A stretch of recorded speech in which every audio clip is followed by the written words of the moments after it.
Hello, hello, hello. I am doing Prairie, Lori Holt Prairie Meadow quilt.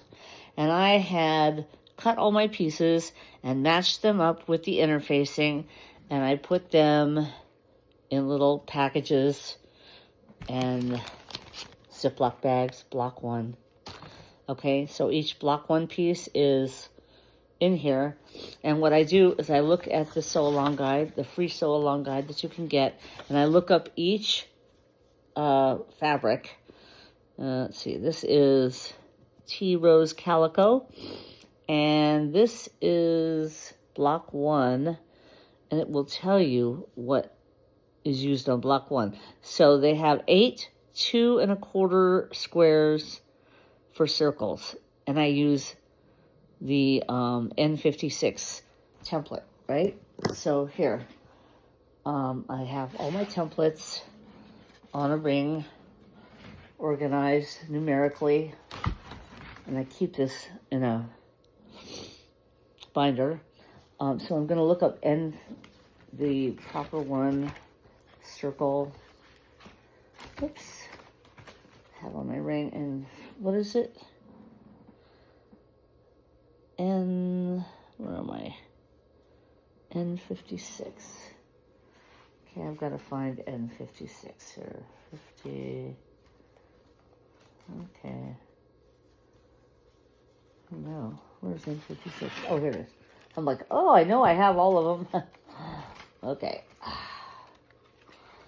Where is it? N56. This is it. Right here.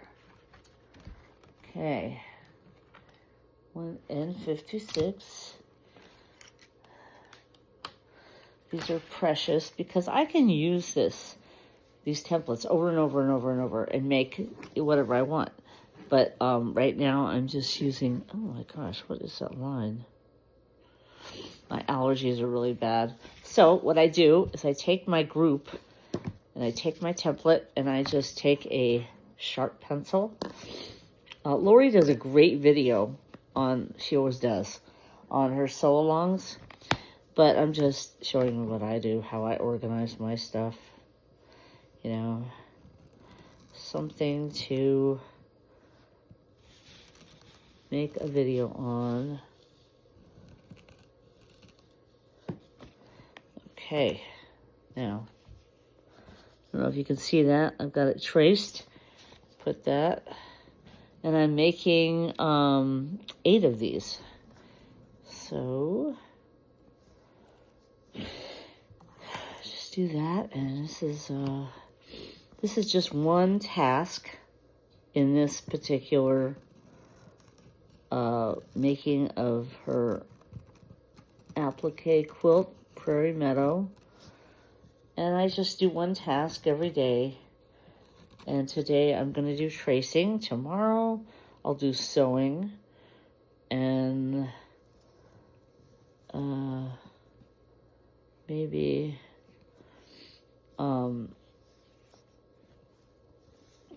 Sunday I'll do cutting.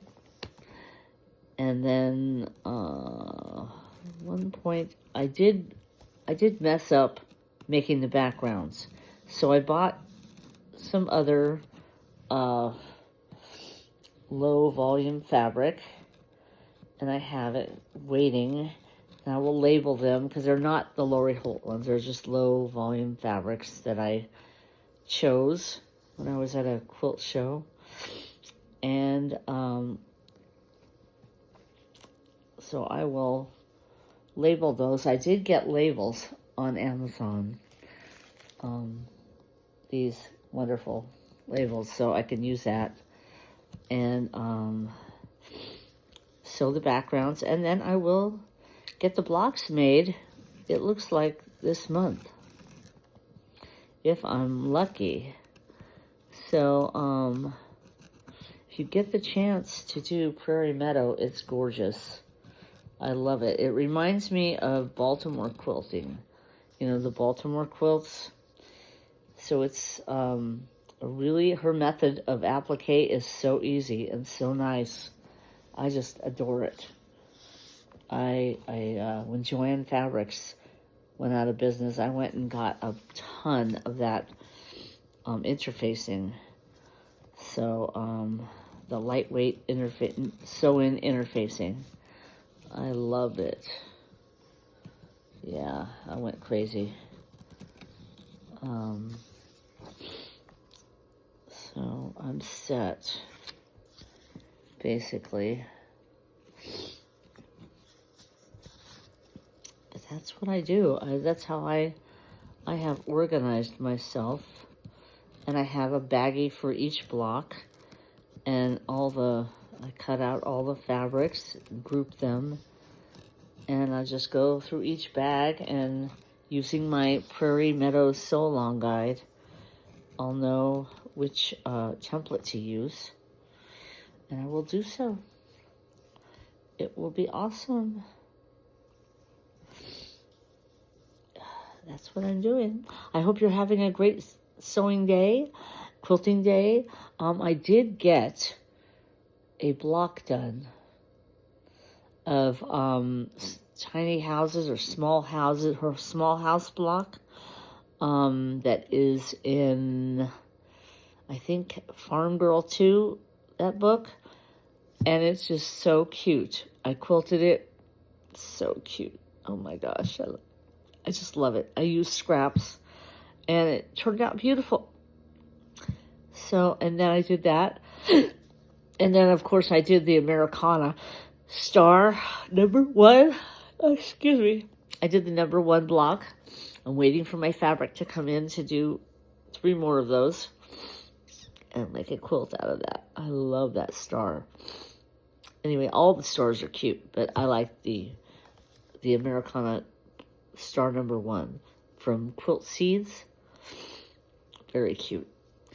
Anyway, that's what I've been working on. I hope you're having a great quilting day. And thank you, Lori, for these lovely fabrics. They are stunning. I love it. Talk to you later. Have a great day.